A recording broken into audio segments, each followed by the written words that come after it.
Hi everyone, this is Terry Nazon, world famous astrologer, and we're going to talk about the sun in the sign of Leo. It's interesting because as the sun enters the sign of Leo, the moon is dark in the sign of Cancer, and also Mercury is retrograde. Mars squeezes past the lunar south node, and I wonder what's going on here. Of course, maybe this is a transition from a more homebody sort of way of being, or being stuck in the office and at work and realizing, the seasons are changing, the summer is coming to a close, and I better hurry up and get to the beach or do something fun and make a memory for my summer months, or if you're in Australia, the fall months. Of course, the sun coming out of the sign of Cancer is more shy, withdrawn, and likes to stay home, is more concerned with family. The sun in Leo, however, is all about me, making a big splash, showing off, and also having fun and doing the things that you're passionate about, like your hobbies, falling in love, having a fling. All of these things come to mind even more. And I have to kind of stop myself because, I'm writing a book about sun signs, so of course I could go on and on and on and on.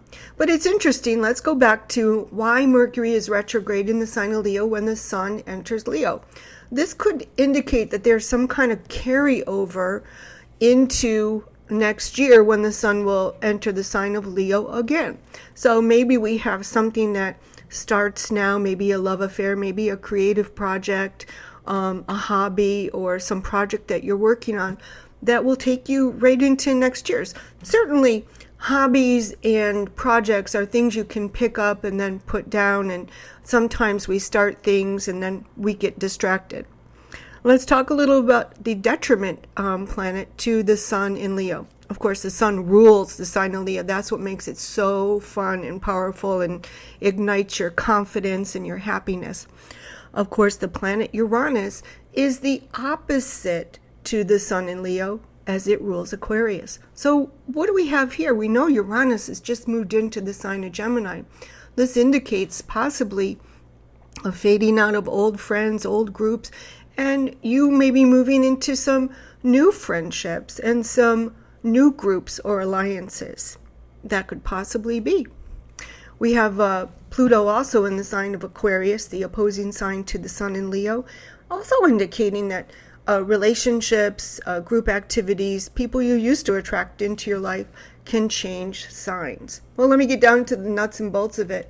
Aries, this is going to be your 5th house. And of course, your attention is on love, romance, people you can't stop thinking about, your passions. And should you fall in love now, you won't easily get out of this romance or this relationship. For many of us, the 5th house represents children or the romantic partner or new romantic partners. Certainly the 5th house has a tendency towards passions, who lights up your life and who opens up your heart chakra.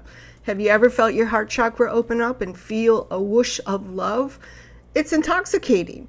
Of course, it's also about developing some of your hidden talents and also doing good. With the sun now in the 5th house, you may be confronted with your own generosity or your lack of generosity. Remember, this is going to be a long-term transit that takes us right into next year. Who you're generous with, who you love. Will it complicate your relationships or your love life? Taurus, of course, the sun is in another fixed sign. And of course, Taurus isn't known for wanting to stand out unless they've really kind of developed that side of their personality to be on stage. Really, the 4th house is sort of a private house. It's where you want to get away. You just want to close the door and you want to shut the world out. And of course, as the sun enters the sign of Leo, you might be looking for a new home, looking for a new property, looking for your castle.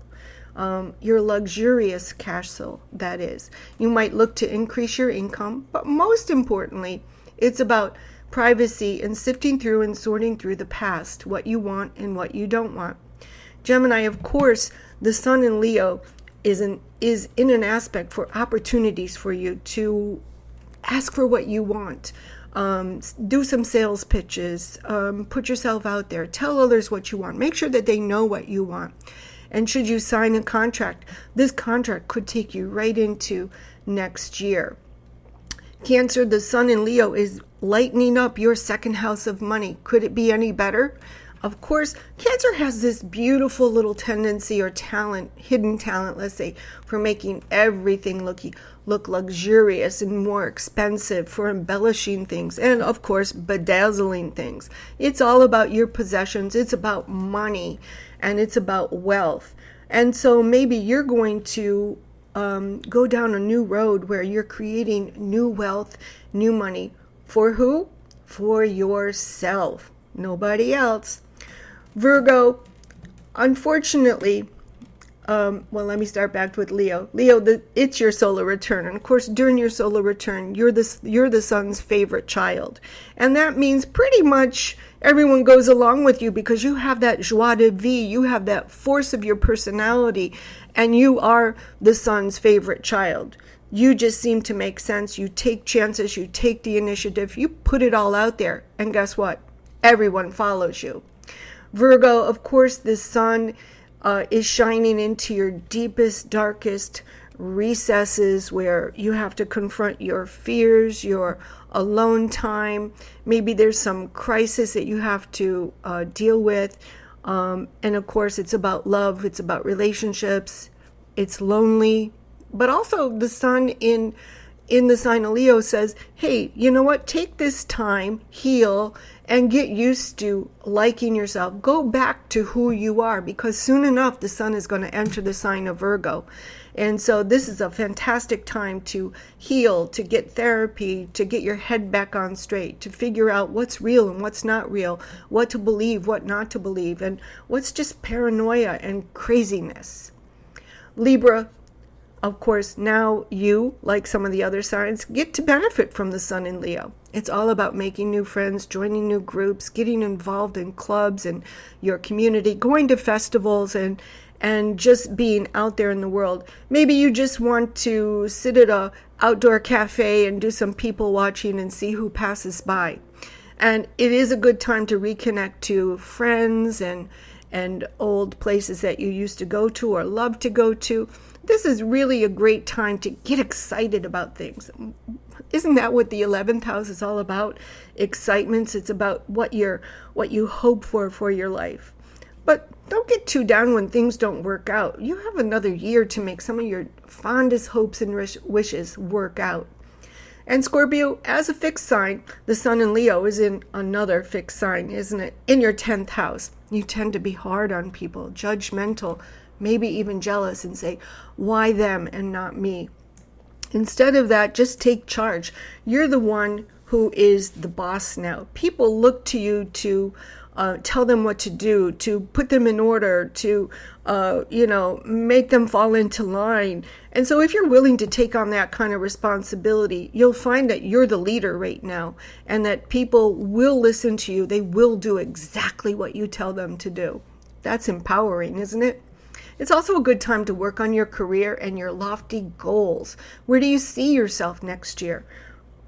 Are you going to work towards a career? What are you going to work towards? That's what the sun is asking you. And remembering what I said in the beginning is that this is going to be, this solar time of the sun in Leo is going to extend right into next year to the next time that the sun is in Leo. So the sun may come and check up on your career and how far you've gotten. Sagittarius, as a fire sign, you're going to love the sun in Leo. Well, kind of, sort of. As soon as you get over a few speed bumps and conflicts and how people make you feel if you're not feeling quite appreciated or feeling like you're working for everybody else and no one's working for you.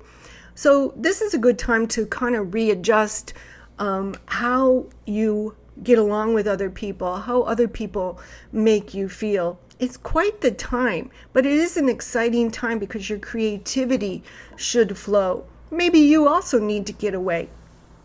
You might have more dealings with foreigners. You might have to brush up on your legalities, find out what the rules and requirements are. Maybe you want to learn something new. And during the sun in Leo, It's also possible that you might think you know everything, only to find out what you don't know.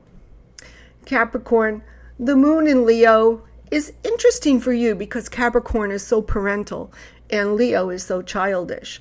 And these two signs are actually in conjunct, bringing up issues that you have to deal with or that you want to deal with that you've been putting off. And so the sun is shining into your 8th house. Now, the 8th house it's not a great astrological house. It has to do with other people's money. So getting paid, getting money that's owed to you, dealing with insurance matters, all these kind of little things come up. And so, but you're capable and you're able to deal with these sort of things. Also, the 8th house is about legacies, inheritances, and building up your own financial resources, contracts about money. So the thought here is that with the sun in Leo, that you could earn more money. You could be on your way to being that mogul that Pluto in Aquarius is promising to make you. Aquarius, of course, the sun is shining into your 7th house of relationships, and could it get more complicated? I don't know. So the sun actually could bring a new love into your life, a new relationship, a new commitment, or a new business partnership. This is your time to be seen by other people and also to notice other people. If you're single, this is a great time to mingle. Pisces, the sun in Leo is a fire sign. You happen to be a water sign. And sometimes here what's created is just steam. And so I think that with the chart of Pisces, you have to be ultra careful as you embark on this kind of a new chapter in your life and how you deal with other people. You could go around thinking bah humbug all the time, or you could be of service to others, be very helpful, and be fulfilled like that. This would probably be a good time if you're willing to look for another job or to just meet new people. Well, that's all for now. Visit my website at www.terrynazon.com for more.